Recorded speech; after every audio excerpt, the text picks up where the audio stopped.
When I think about Ethan, is he was radiant, he was clever, he was joyful and kind, and also very strong-willed.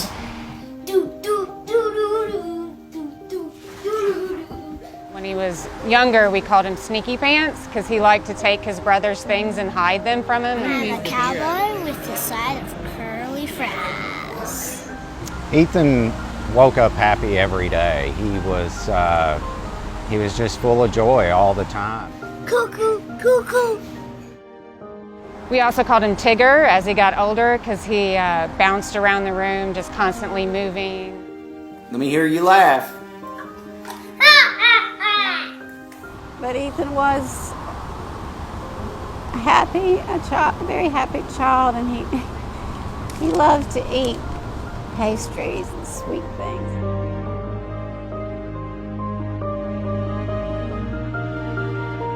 He was always really happy. He was always smiling a lot. Oh yeah.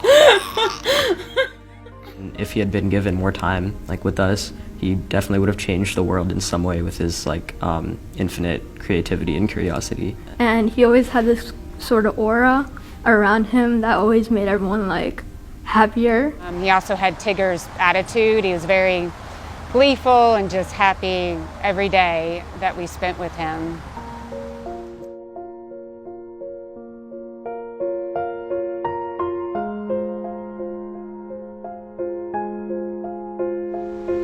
It was a typical Saturday where we would pack the kids into the car with their sailing gear to head off to sailing practice. It had become routine for us on Saturdays because they had joined a sailing race team.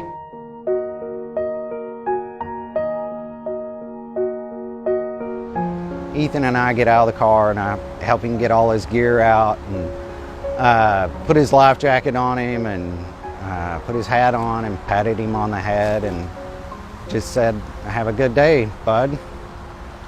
And he took off to practice.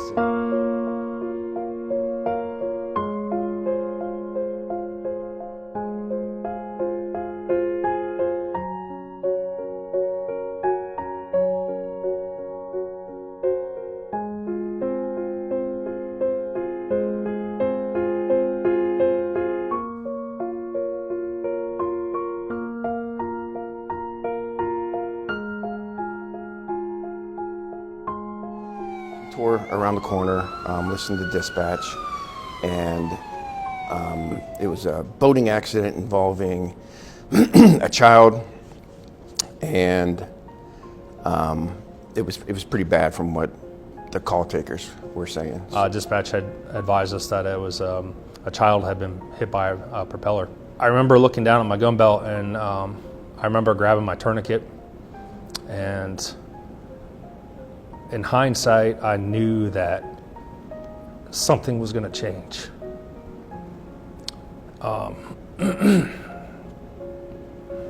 We pulled up, and I saw Ethan in the bow of the boat there, and I immediately jumped off, and I said to him, "Hey, I'm Officer Skinner. I'm here to help you, buddy." I put the tourniquet around his leg, and I've always trained to put the tourniquet on like friends.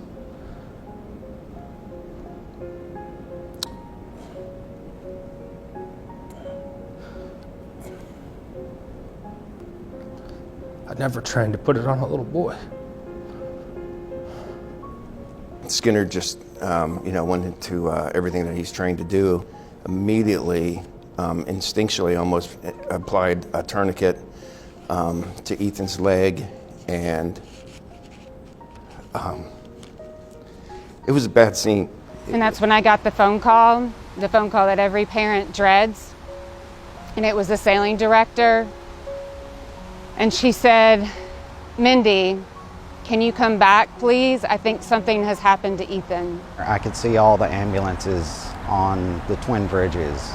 That was just,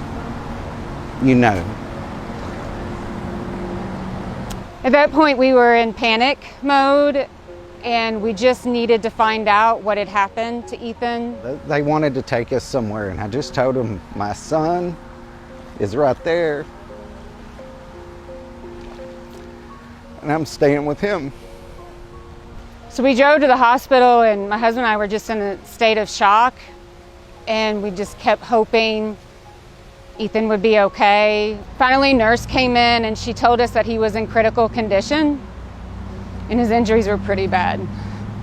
When you see all the doctors and all the nurses, you know that there's nothing else they can do. Listening to the doctor as he told us that Ethan had passed, that his heart had stopped and they couldn't bring him back, I just kept telling him that I was so sorry. I was so sorry this happened to him, that I loved him, that he was my sweet Ethan. And we just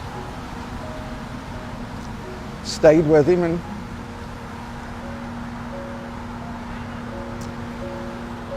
told him how much we loved him.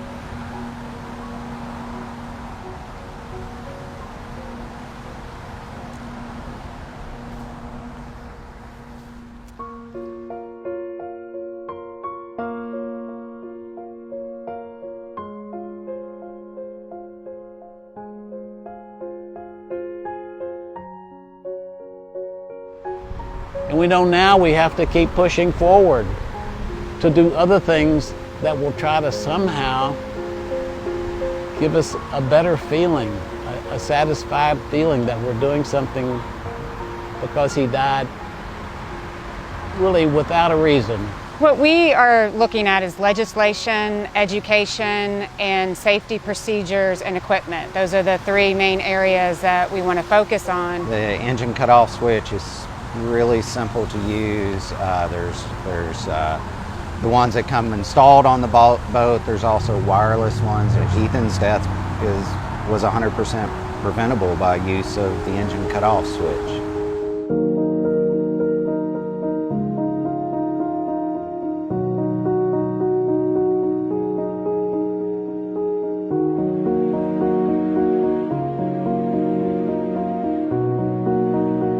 It's like the first line of defense between disaster and, you know, having a great time. It can stop what happened to Ethan. The technology's there. The emergency cutoff switch. I mean, wear it. There's no reason not to wear it. I mean, you can move about your boat. You're not, tethered to the console. I mean, a month later after the incident, we had somebody fall out of their boat, and the boat was in motion, doing circles, and it's preventable, and the technology's there. Just use it. We've had to figure out how to be a family of 3 and a family of 4. And to be honest, we don't want to be a family of 3. We want Ethan back. And I don't want to live in a world without Ethan. I'm forced to have memories of him, of pictures and videos. We talk about Ethan a lot still. We're finding a rhythm of being close together as a family and moving forward with our efforts with boating safety. What drives me to move forward is Mindy, Tanner, and Ethan. I want to be there for Mindy. This is incredibly hard for a mother to lose their child. I want Tanner to see that we have to keep pushing forward in life even when the worst happens. And for Ethan, I'm still his dad, and I need him to know I'm still fighting for him, and that we're trying to make change so this doesn't happen to another kid.